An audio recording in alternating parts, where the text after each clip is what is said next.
एक शादीशुदा जोड़ा था। शादी होने के कुछ सालों तक तो सब ठीक चल रहा था।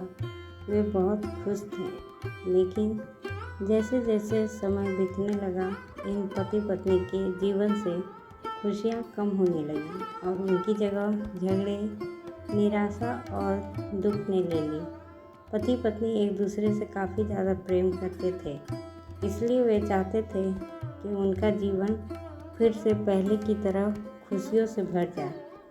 दोनों अपना जीवन पहले की तरह बनाने के लिए कोशिश करने लगे, लेकिन उनकी लाख कोशिशों के बावजूद उनका जीवन वैसा नहीं हो पा रहा था जैसा वो चाहते थे। जब ज़्यादा बड़ा बदलाव नज़र नहीं आया तो दोनों ने अपने कुलगुरु के पास जाकर इस समस्या का समाधान पाने का निर्णय लिया। वे अपने कुलगुरु के पास पहुँचे और उन्हें अपनी समस्या के बारे में विस्तार से बताया। उनकी बात अच्छे से सुनने और समझने के बाद कुलगुरु ने उन्हें एक उपाय बताते हुए कहा कि अगर आप दोनों किसी ऐसे जोड़े को खोज लेते हो जो संपूर्ण रूप से खुश है, तो उसके कपड़े का एक टुकड़ा ले लेना। बस उसी दिन से आपका जीवन बदल जाएगा और आपको वैसा जीवन मिलेगा जैसा आप चाहते हैं। पति पत्नी इस उपाय को सुनकर खुश हो गए। उन्हें लगा ये अच्छा है, क्योंकि उन्हें ऐसे जोड़े को तलाश करने में ज़्यादा समय नहीं लगेगा जो पूरी तरह खुश हो, और साथ ही साथ उन्हें थोड़ा घूमने का भी मौका मिल जाएगा। इस जोड़े ने सोचा, सबसे ज़्यादा सुखी जोड़ा वही हो सकता है जिनके पास धान्य की कमी ना हो। इसलिए उन्होंने सबसे पहले अपने राजा और रानी को मिलकर उनसे पूछना बेहतर समझा कि क्या वो संपूर्ण रूप से खुश है या नहीं। दोनों ने किसी तरह राजा और रानी को एक बार उनसे मिलने के लिए राजी कर लिया। जब वे दोनों राजा रानी को मिलने गए तो उनका काफ़ी अच्छे से स्वागत किया गया और खाने पीने को भी अच्छे से अच्छा खाना खिलाया गया। वे दोनों राजा रानी के साथ में बैठे थे।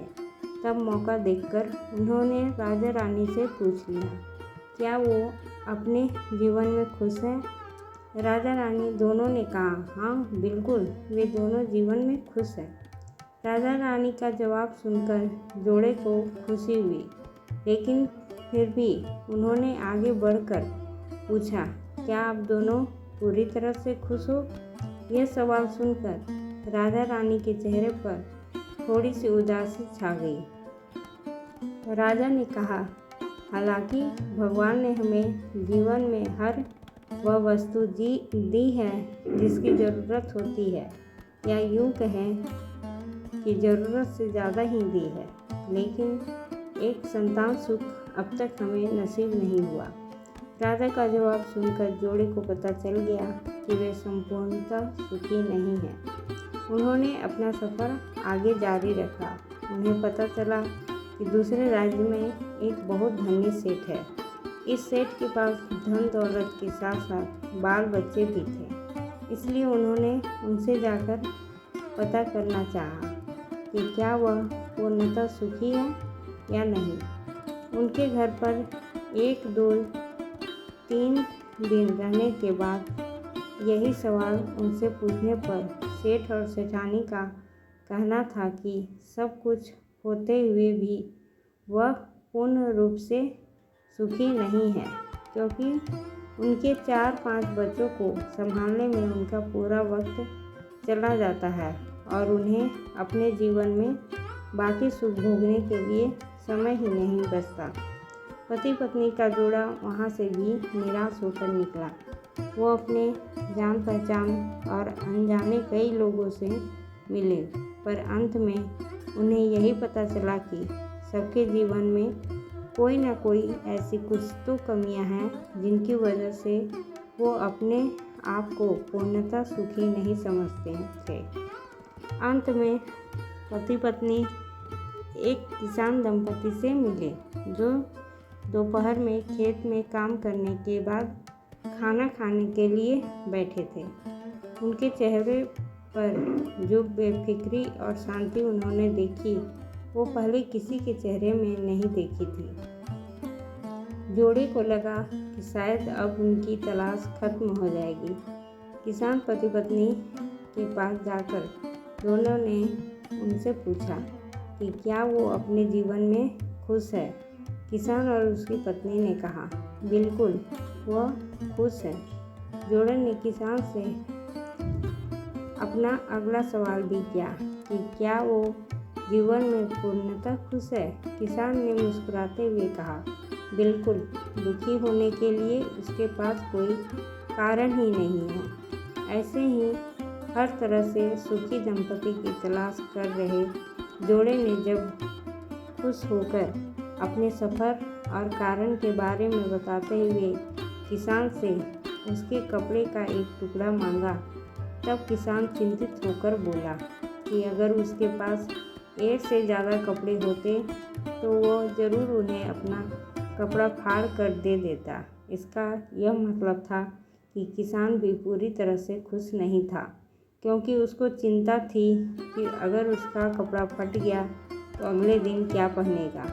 अपनी खोज में पूरी तरह असफल हो चुके पति पत्नी को आखिरकार ये समझ में आ गया कि पूर्णतः सुखी और खुश इस संसार में कोई भी नहीं है।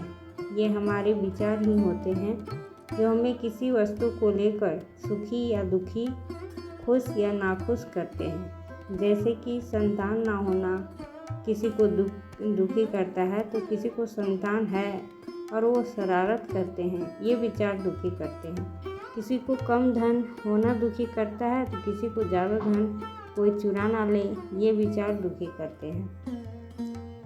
हमें इस कहानी से यही सीख मिलती है कि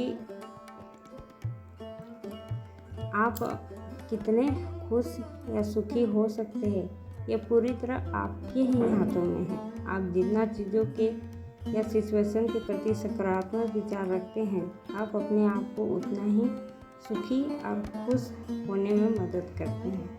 दोस्तों, आपको ये कहानी कैसी लगी? अगर अच्छी लगी हो तो लाइक, शेयर और सब्सक्राइब करें। धन्यवाद।